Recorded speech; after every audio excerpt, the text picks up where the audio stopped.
Hello everyone, welcome to my YouTube channel Zini Talks. So ਅੱਜ ਦੀ video ਵਿੱਚ ਮੈਂ ਤੁਹਾਡੇ ਨਾਲ ਫਿਰ ਤੋਂ 5 words share ਕਰਨ ਜਾ ਰਹੀ ਹਾਂ with their meanings and examples so that ਤੁਹਾਡਾ English ਦਾ level improve ਹੋ ਸਕੇ। So ਇਹ ਸਾਰੇ words ਮੈਂ newspaper ਦੇ ਵਿੱਚੋਂ ਹੀ ਲਏ ਹਨ ਤੇ ਇਹ day to day life ਦੇ ਨਾਲ related ਹਨ।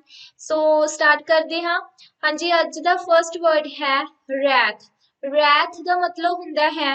बहुत ज्यादा गुस्सा सो ਇਹ ਜ਼ਿਆਦਾਤਰ ਵਰਡ ਪਬਲਿਕ ਇਸ਼ੂਜ਼ ਦੇ ਨਾਲ ਰਿਲੇਟਡ ਨਿਊਜ਼ ਦੇ ਵਿੱਚ ਹੀ ਦੇਖਣ ਨੂੰ ਮਿਲਦਾ ਹੈ ਸੋ ਜਿਵੇਂ ਕਿ ਐਗਜ਼ਾਮਪਲ ਹੈ the government had to face the severe wrath of the public so government ਨੂੰ ਲੋਕਾਂ ਦਾ ਬੇਹੱਦ ਹੀ कह लो गंभीर गुस्सा फेस करना पिया सी हैड टू लग्या भाव की पास्ट दी गल हो रही है हाँ जी सो नेक्स्ट वर्ड है अपना वेलिएंट वेलिएंट दा मतलब हुंदा है बहुत ज्यादा बहादुर या फिर करेजियस ठीक है सो जिसनों असी ब्रेव कहंदे हां सो वेलिएंट वर्ड ज़्यादातर आर्मी रिलेटेड थिंग्स नाल ही यूज किया जाता है जिमें कि वेलिएंट वॉर वेलिएंट बैटल इस तरह वेलिएंट अटैम्प्ट्स ऑफ द सोल्जर इस तो इलावा जेकर एग्जाम्पल की गल करिए तो एग्जाम्पल है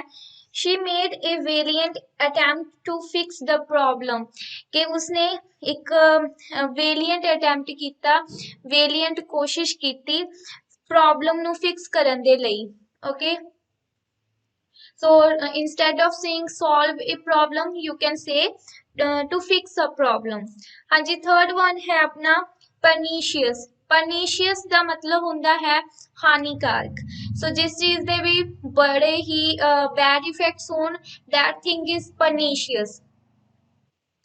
ਸੋ ਜਿਵੇਂ ਕਿ ਕੋਈ ਵੀ ਬਿਮਾਰੀ ਦੀ ਗੱਲ ਕਰੀਏ ਤਾਂ ਹਰ ਇੱਕ ਬਿਮਾਰੀ ਦੇ ਇਫੈਕਟਸ ਬੁਰੇ ਹੀ ਹੁੰਦੇ ਹਨ ਕੋਈ ਵੀ ਬਿਮਾਰੀ ਚੰਗੀ ਨਹੀਂ ਹੁੰਦੀ ਸੋ ਅਸੀਂ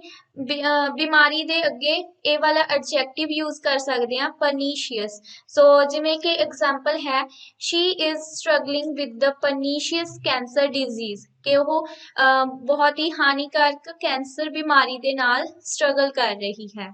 ਹਾਂਜੀ ਨੈਕਸਟ ਆਪਣਾ ਵਰਡ ਹੈ the fourth one turmoil turmoil ਦਾ ਮਤਲਬ ਹੁੰਦਾ ਹੈ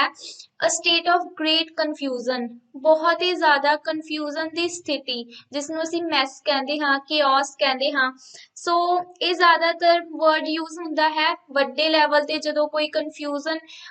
ਪੈਦਾ ਹੋਈ ਹੋਵੇ ਜਦੋਂ ਕੋਈ ਵੀ ਸਥਿਤੀ ਦੇ ਵਿੱਚ ਕਿਸੇ ਨੂੰ ਕੁਝ ਸਮਝ ਹੀ ਨਾ ਲੱਗ ਰਿਹਾ ਹੋਵੇ ਤਾਂ ਇਸ ਤਰ੍ਹਾਂ ਦੀ ਸਥਿਤੀ ਨੂੰ ਅਸੀਂ ਟਰਮੋਇਲ ਕਹਿੰਦੇ ਹਾਂ सो जिमें के एग्जाम्पल है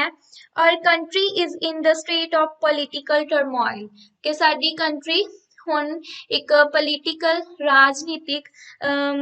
ਟਰਮੋਇਲ ਦੇ ਵਿੱਚੋਂ ਗੁਜ਼ਰ ਰਹੀ ਹੈ ਇਹ ਉਸ ਦੇ ਵਿੱਚ ਹੈ ਠੀਕ ਹੈ ਸੋ ਟਰਮੋਇਲ ਬਹੁਤ ਵਧੀਆ ਵਰਡ ਹੈ ਤੇ ਬਹੁਤ ਜ਼ਿਆਦਾ ਯੂਜ਼ ਹੁੰਦਾ ਹੈ ਇਨ ਦਾ ਨਿਊਜ਼ਪੇਪਰ ਇਸੇ ਤਰ੍ਹਾਂ ਇੱਕ ਵਰਡ ਹੈ ਟਿਮਲਟ ਟੁਮਲਟਸ ਐਂਡ ਟੁਮਲਟ ਸੋ ਇਹ ਵੀ ਤੁਸੀਂ ਯਾਦ ਕਰ ਸਕਦੇ ਹੋ ਜਿਸ ਦਾ ਮਤਲਬ ਹੁੰਦਾ ਹੈ ਹੰਗਾਮਾ ਅਤੇ ਹੰਗਾਮੇਦਾਰ ਹਾਂਜੀ the last word of today's video is conflagration conflagration ਦਾ ਮਤਲਬ ਹੁੰਦਾ ਹੈ ਬਹੁਤ ਵੱਡੀ ਅੱਗ ਸੋ ਇਹ ਅੱਗ ਜਿਵੇਂ ਕਿ ਕਿਸੇ ਦੇ ਘਰ ਛੋਟੀ ਬਹੁਤ ਘਰ ਅੱਗ ਲੱਗੀ ਹੈ ਛੋਟੀ ਮੋਟੀ ਤਾਂ ਉੱਥੇ ਇਹ ਵਰਡ ਯੂਜ਼ ਨਹੀਂ ਹੋਵੇਗਾ ਸੋ ਇਸ ਦਾ ਕੰਟੈਕਸਟ ਹੈ ਕਿ ਜਦੋਂ ਵੀ ਕੋਈ ਬਹੁਤ ਵੱਡੇ ਏਰੀਏ ਦੇ ਵਿੱਚ ਅੱਗ ਲੱਗੀ ਹੁੰਦੀ ਹੈ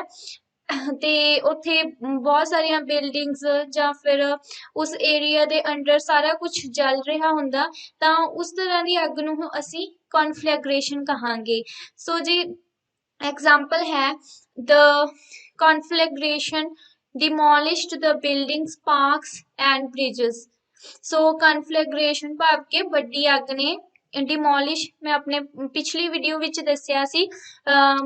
बिल्डिंग्स शॉप्स या फिर कोई भी स्ट्रक्चर नू जदों डिस्ट्रॉय किया जाता तो डिस्ट्रॉय दी जगह ते डिमोलिश वर्ड यूज कर सकते हो सो कन्फ्लैग्रेशन ने बिल्डिंग्स पार्क्स ते ब्रिजेस नू डिस्ट्रॉय भाव के डिमोलिश कर दिता सी सो इस तरह ये सी अज दे 5 वर्ड्स ਈਜ਼ੀ ਹਨ ਤੇ ਤੁਸੀਂ ਖੁਦ ਵੀ ਦੇਖਿਆ ਹੋਵੇਗਾ ਕਿ ਸਾਰੇ ਵਰਡਸ ਅਸੀਂ ਆਪਣੀ ਡੇਲੀ ਲਾਈਫ ਦੇ ਵਿੱਚ ਯੂਜ਼ ਕਰਦੇ ਹਾਂ, ਬਟ ਇਹਨਾਂ ਨੂੰ ਅਸੀਂ ਕਦੇ ਖੁਦ ਬੋਲਣ ਦੀ ਇੰਨੀ ਕੋਸ਼ਿਸ਼ ਨਹੀਂ ਕੀਤੀ। ਅਸੀਂ ਇਹਨਾਂ ਦੇ ਜਸਟ ਸਿੰਪਲ ਸਿਨੋਨੀਮਸ ਹੀ ਯੂਜ਼ ਕਰਦੇ ਆ ਰਹੇ ਹਾਂ। So please avoid those words and adopt all of these trending words. So I hope ਤੁਹਾਨੂੰ ਵੀਡੀਓ ਵਧੀਆ ਲੱਗੀ ਹੋਵੇਗੀ। Stay tuned and have a good day.